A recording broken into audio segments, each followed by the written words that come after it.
Salut voyageuses et voyageurs du net, bienvenue sur ma chaîne. Hier je vous ai proposé le premier épisode de lecture d'hiver, je vous ai lu un extrait du livre de science-fiction Fondation d'Isaac Asimov. Je vais vous mettre un lien en haut de la vidéo si vous souhaitez aller voir. Aujourd'hui je vous propose quelque chose d'un peu différent, on est en intérieur, au coin du feu, et je vais vous lire un extrait du livre Du côté de chez Swann de Marcel Proust, qu'on ne présente plus en littérature, je pense que j'ai pas besoin de vous le présenter. On est page 110 et le narrateur nous parle de Swann et d'Odette et de leur relation. Bonne écoute. Sauf en lui demandant la petite phrase de Vinteuil au lieu de la valse des roses, Swann ne cherchait pas à lui faire jouer plutôt des choses qu'il aima, et, pas plus en musique qu'en littérature, à corriger son mauvais goût. Il se rendait bien compte qu'elle n'était pas intelligente. En lui disant qu'elle aimerait tant qu'il lui parlât des grands poètes, elle s'était imaginé qu'elle allait connaître tout de suite des couplets héroïques et romanesques, dans le genre de ceux du vicomte de Borelli, en plus émouvant encore.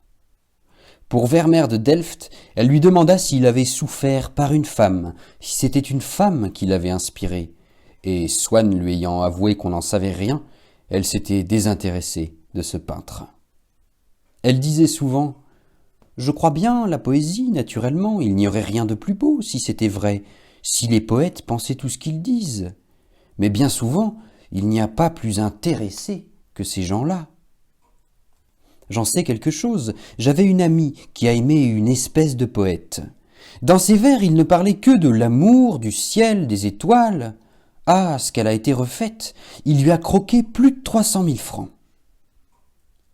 Si alors Swann cherchait à lui apprendre en quoi consistait la beauté artistique, comment il fallait admirer les vers ou les tableaux, au bout d'un instant elle cessait d'écouter, disant « Oui, je ne me figurais pas que c'était comme cela. » Et il sentait qu'elle éprouvait une telle déception qu'il préférait mentir en lui disant que tout cela n'était rien, que ce n'était encore que des bagatelles, qu'il n'avait pas le temps d'aborder le fond, qu'il y avait autre chose.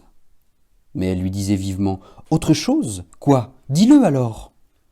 Mais il ne le disait pas, sachant combien cela lui paraîtrait mince et différent de ce qu'elle espérait, moins sensationnel et moins touchant, et craignant que, désillusionnée de l'art, elle ne le fût en même temps de l'amour. Et en effet, elle trouvait Swann intellectuellement inférieur à ce qu'elle aurait cru. « Tu gardes toujours ton sang-froid, je ne peux te définir. » Elle s'émerveillait davantage de son indifférence à l'argent, de sa gentillesse pour chacun, de sa délicatesse.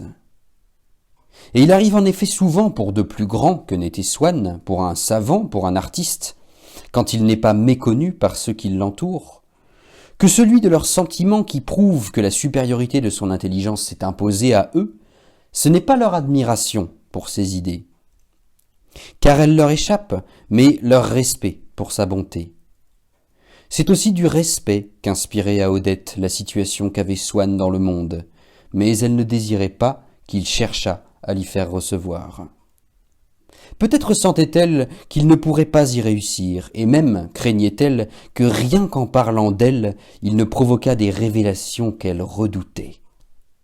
Toujours est-il qu'elle lui avait fait promettre de ne jamais prononcer son nom.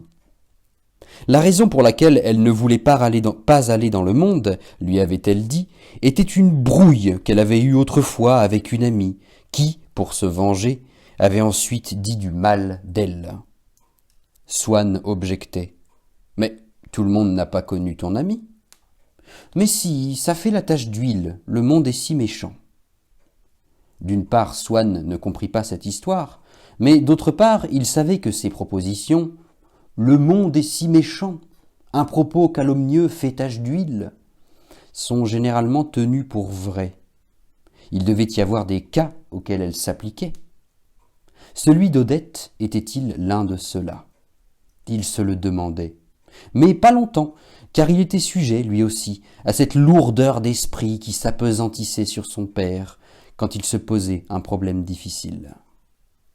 D'ailleurs, ce monde qui faisait si peur à Odette ne lui inspirait peut-être pas de grands désirs, car pour qu'elle se le représentât bien nettement, il était trop éloigné de celui qu'elle connaissait.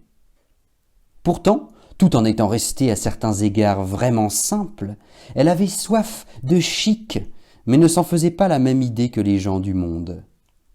Pour eux, le chic est une émanation de quelques personnes peu nombreuses qui le projettent jusqu'à un degré assez éloigné et plus ou moins affaibli dans la mesure où l'on est distant du centre de leur intimité, dans le cercle de leurs amis ou des amis de leurs amis, dont les noms forment une sorte de répertoire.